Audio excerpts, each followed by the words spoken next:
Pound Puppies, Pick of the Litter, A Little Golden Book.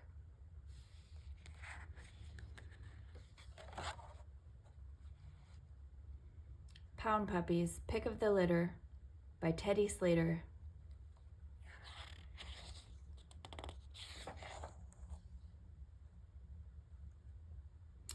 He had the same black muzzle, plumed tail, and button eyes as the other puppies in the litter. But it was his fuzzy little left ear that made him special. Instead of standing straight up like his right ear and the ears of his brothers and sisters, it flopped down over his forehead. Penny Pierpoint had never seen anything like it. He instantly stole her heart. "He looks just like a little bear," she cried. "I think I'll call him Grizzly."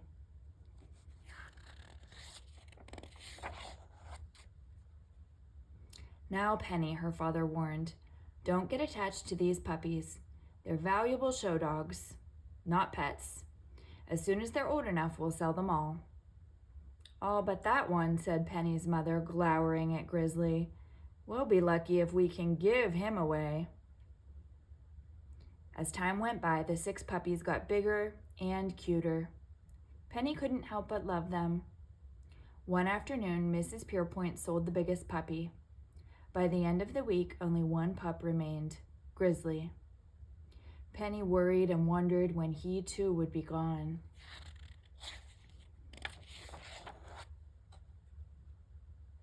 Penny was relieved when her mother finally declared, "Well, it seems no one wants this crooked-eared dog." If her parents couldn't find another home for Grizzly, Penny thought, they'd surely keep him for themselves. But Penny's father added, "I guess we'll just have to take him to the pound." Penny cried all the way to the pound, where she bade Grizzly a tearful goodbye.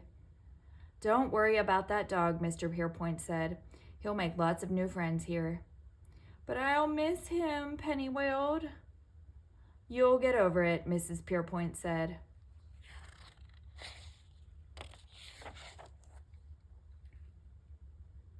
Penny didn't get over it. In fact, each day she missed Grizzly more. She felt as if she'd lost her best friend, and it was all her parents' fault. "They'll be sorry," Penny vowed as she packed her little suitcase. "I'll show them." Back at the pound, Grizzly was lonesome for Penny. But when he was taken to his new quarters, things seemed a little better. He was welcomed there by an amazing group of dogs, the Pound Puppies. This group had one goal: finding homes for lost and stray pups.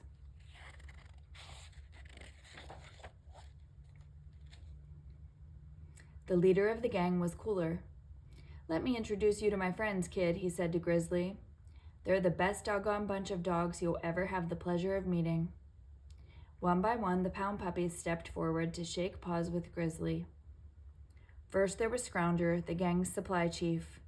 He had a knack for uncovering treasures in the unlikeliest places. Next came the Nose, the puppy's director of information. She seemed to know everything that was going on inside and outside the pound.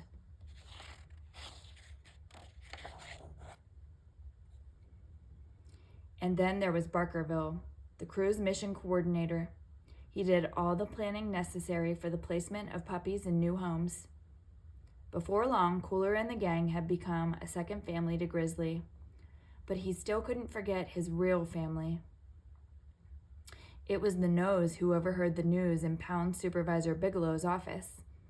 "Penny ran away from home early this morning," she told Grizzly. "The police and her parents have been searching for hours, but no one's seen or heard from her yet. They think she may be hurt or lost."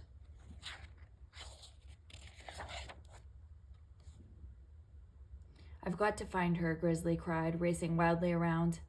"But first I've got to get out of here," he added after bouncing off the pound's locked door. "No problem," Cooler replied. "I think I have a plan. We'll help you find your friend." All the pups listened as Cooler outlined his idea. "All right," he said when he'd finished explaining.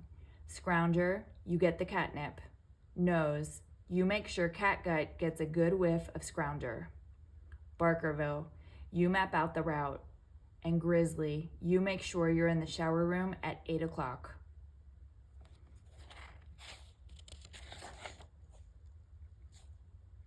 This is kind of fun, Scrounger thought, rolling around in the catnip he'd filched from the pound supervisor's desk.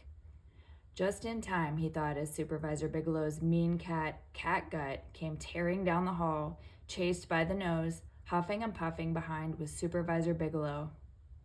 "You leave that sweet little kitty alone, you mangy mutt," Bigelow threatened the nose, "or I'll sock your big snoot." Then Bigelow saw what Catgut was up to, and his jaw dropped open in amazement.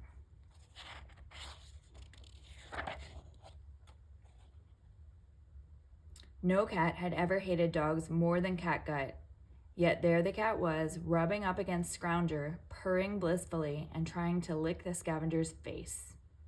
"Get this creature off me," Scrounger howled. "I just don't get it," Bigelow muttered in confusion. Then he spied the open tin of catnip on his desk. "I'm not sure what you clowns are up to," Bigelow grumbled at the two dogs, "but I'm sure it's nothing good." Grabbing Scrounger by the collar, he snarled, "You come with me. You're getting a bath now, like it or not." Scrounger pretended to put up a little fight. Everything was going according to schedule. In another minute, he'd be in the shower room, exactly as planned.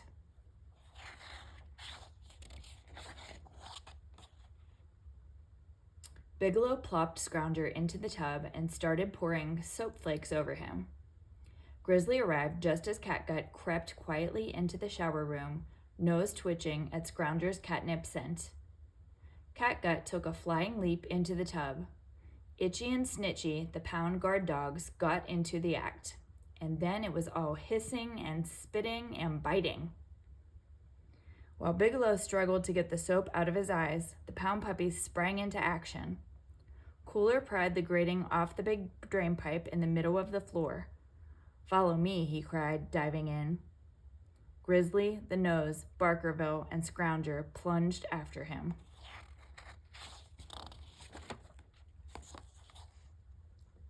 Following Barkerville's map and Grizzly's hunch, the pups finally came up near a little pond just outside of town.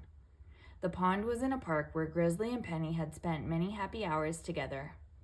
And sure enough, there, under a big oak tree, was Penny. She had fallen asleep in the afternoon sunshine and had awakened to a dark, scary world. Afraid to stay, and even more afraid to leave, she'd been sitting there for hours, not knowing what to do.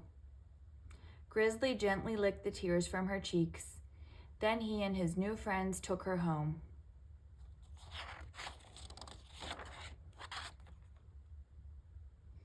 It was well past midnight when the Pierpoints returned from their search for Penny.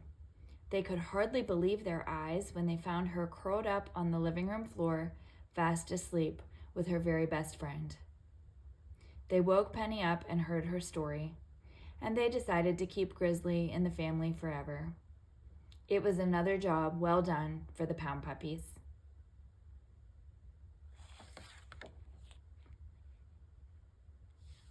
The end.